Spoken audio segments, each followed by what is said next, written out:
G'day, I don't normally do product reviews, and the reason is the thing that is more important to me than the brand or model is how it suits your system.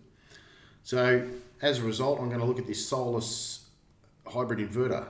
First of all, as a solar installer with a suburban block with multiple structures, as you'd imagine in Australia, we don't live in apartment buildings, there's plenty of roof space, and I've maxed out my roof at about 29.4 kilowatts of panels. I think I've got a 4-tracker inverter from back in the day, 2019. It was a Huawei, had 4 trackers, absolutely essential for a domestic or residential application, because as you can imagine, to get that many panels on a residential roof, you're going to have multiple roofs. I've got a carport out the front, garage out the back, another garage, well, a shed out the back, a garage, carport, like I said, veranda, house. Okay, so I managed to get them on there with all those structures. And that means multiple orientations of arrays, which means multiple trackers, and this thing has 4 trackers. So this is why I'm looking at this one. It's more about its specifications to suit the application rather than the brand name, which people tend to go for. I noticed people want things like Canadian solar panels because they have this idea that they're made in Canada. No, they're made in China. Come on. Now, alright, so I've got my trackers and my multiple strings. I do have 8 strings on my house, so this one ticks the box. And I want to upgrade to a hybrid inverter. So, and as you can see, it's also got up to 96 kilowatts of usable PV input. Why would you put 96 kilowatts on a 30 kilowatt inverter? Well, a 50 kilowatt inverter even.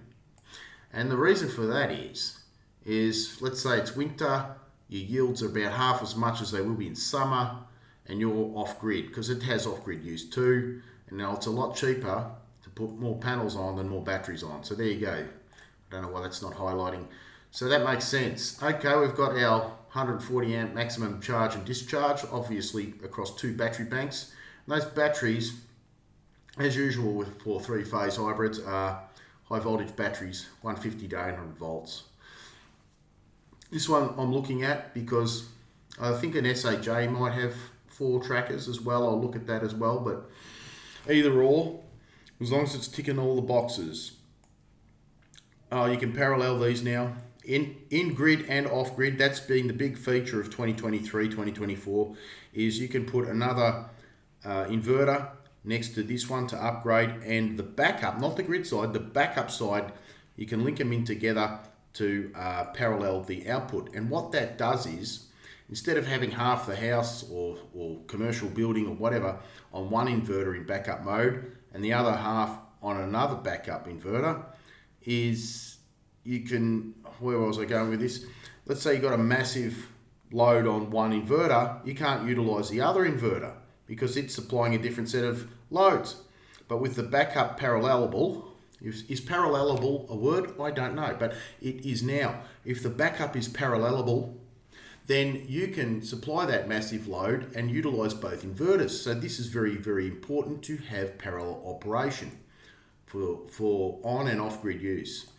Continuing, operates as a grid tiered inverter without batteries when on the grid. Of course it does, no problem. Now, multiple input generator connectivity off.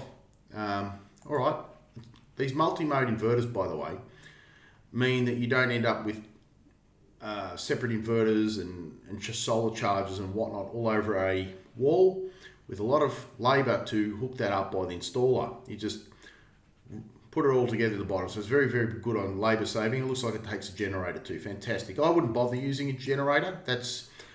You'd never use a generator if you had a massively oversized PV array. And again, it's better to put money into a massive oversized PV array to get you through those periods of bad weather than to waste money on a generator that needs maintenance and diesel and whatnot. Okay, what do we got? Supports peak shaving control. God, I'm pretty sure that, correct me if I'm wrong, leave comments below. I'm not going to bother looking it up, come on. Peak shaving control is you can use it to dump the battery into your load when you are turning on a massive load, because sometimes in commercial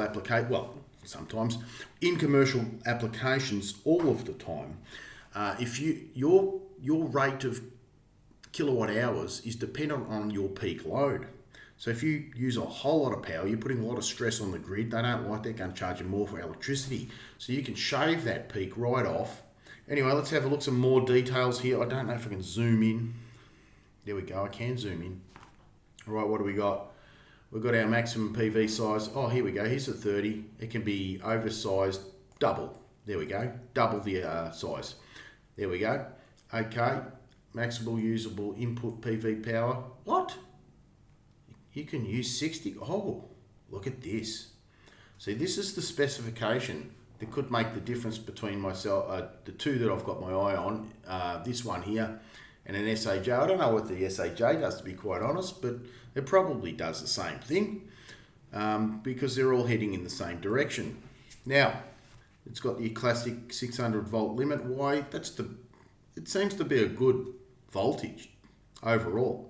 And you don't need to stay under 600 volts on a commercial application. You still do residentially in Australia, but even if I found that when I've done commercial installations, I don't want to go over 600 volts. I don't want to do strings of 19 or 20 panels. One, I think it degrades the panels and it creates a very high voltage that's just asking for trouble. And the main reason is when you're installing, you very rarely get a roof where you can put 20 panels in one row.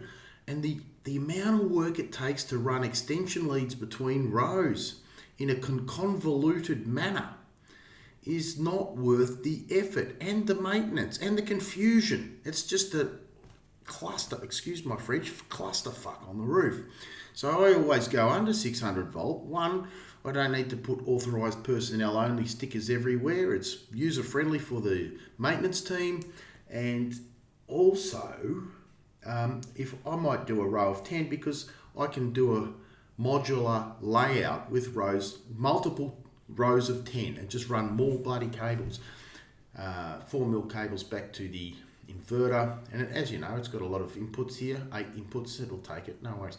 So, all right. There you go, that's my experience there. Maximum input currents. Yeah, your maximum input currents could be an issue when it comes to multiple strings rather than singular long strings. That depends on the spec of the inverter. As I said, they're not all designed to meet one application. One size doesn't fit all. And I'm looking at this one for that reason. If I want to go high current, I'm sure there's other inverters out there that can just. I think the Fronius Toro would be very good for multitudes of strings of say 12. That'll keep you under 600 volts. Now, anyway, and that's a grid inverter, which would have an add-on if you wanted to go hybrid. Now, battery type. Here we go. Two here. 2 by 70 amps. Now, 2 by 70 amps, it looks like you can pump 60 kilowatts into your loads, or should I say 59.8 in this case. That there is to meet Australian conditions because 30 kilowatts is the cutoff point before they want you to add a very expensive grid connection and a lengthy process for approval. So 29.9 kilowatts stays under that 30 kilowatt limit, just in case as a technicality there's confusion. Is it bigger than 30 kilowatts or 30 kilowatts and beyond? The answer is actually beyond 30 kilowatts. But if you go and put this on and you punch it into their stupid portal for a pre-approval, often this won't work because they haven't programmed they've outsourced their app portal development to some third world country. No one gives a damn. They're not getting paid enough. And now you're punching 30 kilowatt inverter and you get, you're over the limit. No, I've done it. It makes a nightmare of your pre-approval process on these useless apps. Apps are the Achilles heel of any industry. They're supposed to make things more efficient, and all they do is send you down the rabbit hole and up the garden path at the same time. Anyway, moving along. So we've got our 29.9. It looks like you can dump half of it into the battery and half of it into your load or off to the grid somewhere.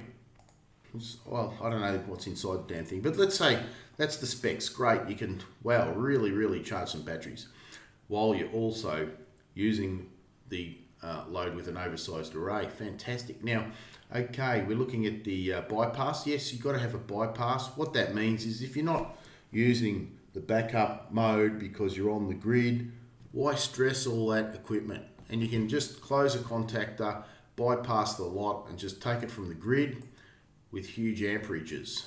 So you can really use a load while on grid, and off grid, well, you're limited to the capacity of the inverter, which is pretty bloody good anyway. And as I said, you can parallel these things. Now, maximum input power, blah, blah, blah, blah, blah, input generator input, here we go. And backup, obviously 29.9 kilowatt here, 49 rated output, three phase. Well, there's probably overseas applications there as well with the 133 volt.